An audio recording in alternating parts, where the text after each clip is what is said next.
In this week's news, after 15 years, international aid fails to reach its goals.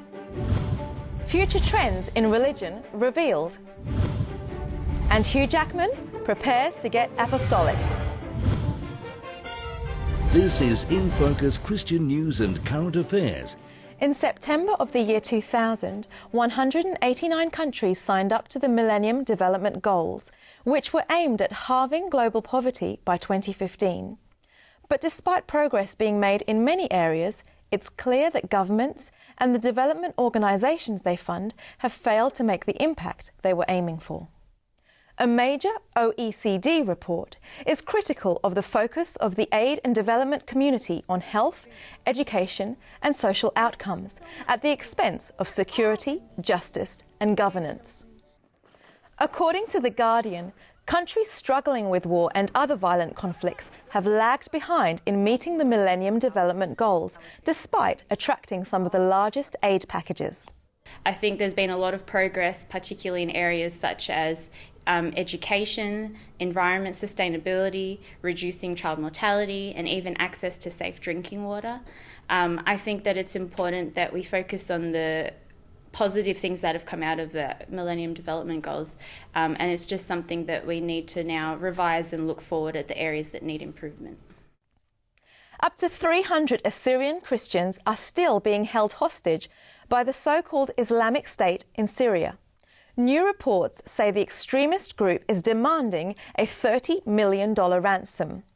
The hostages were taken captive in February during an IS assault on 35 Assyrian villages in Syria's northern province of Al-Hasaka.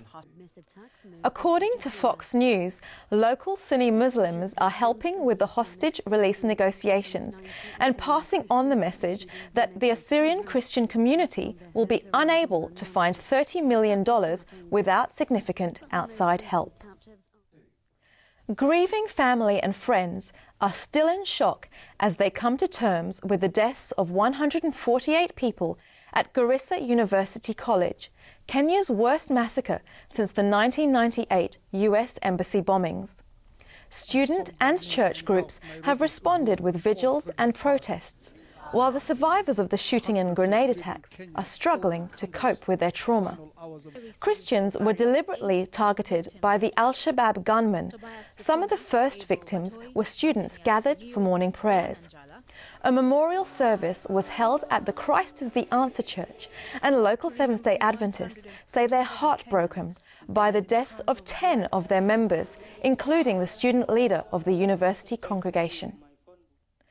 12 West Australian politicians have urged the State Health Minister to ensure that Christian symbols are included in multi-faith prayer rooms at 2 new hospitals being built in Perth.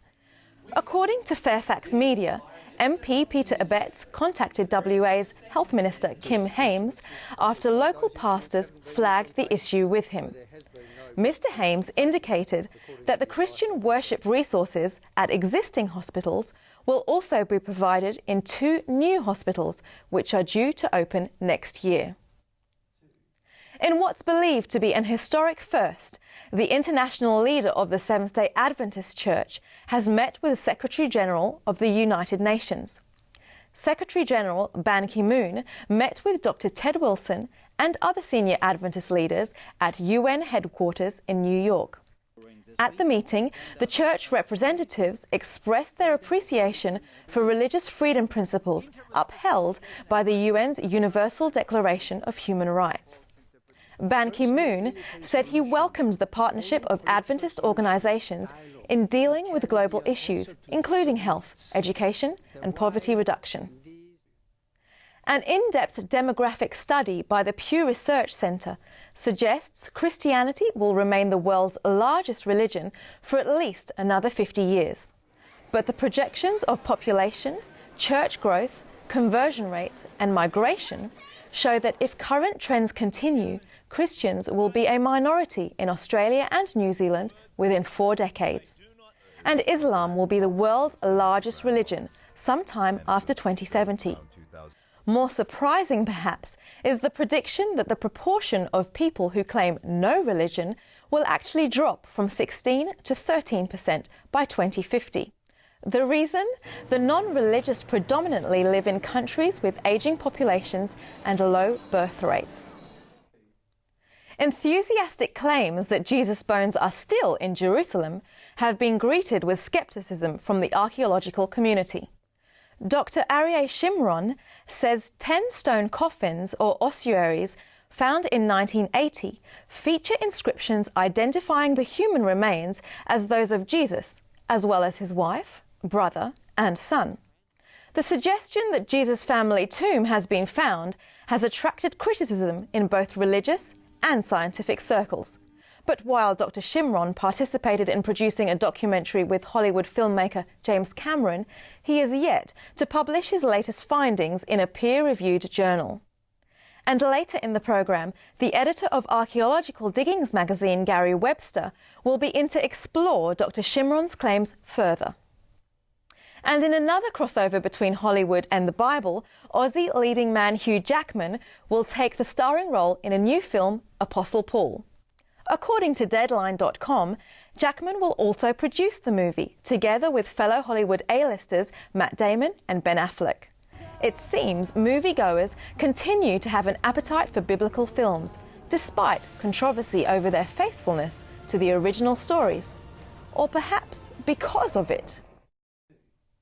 If his latest film is any indication, Aussie student director Nick Lindsay is showing that Australia's filmmaking reputation in the US is in safe hands. In the back of my mind was this lingering thought, am I going to be able to even finish this thing? Am I going to find that finish line? I Will Not Fear took out 3 awards at the recent Sunscreen Film Festival in California. Best Documentary Short, Best Cinematography, and Audience Choice. Nick Lindsay, who is in his final year of film production at Southern Adventist University, directed the project. What kind of a race are we on? We're in a race for our lives. What am I doing with my life? Is my heart right?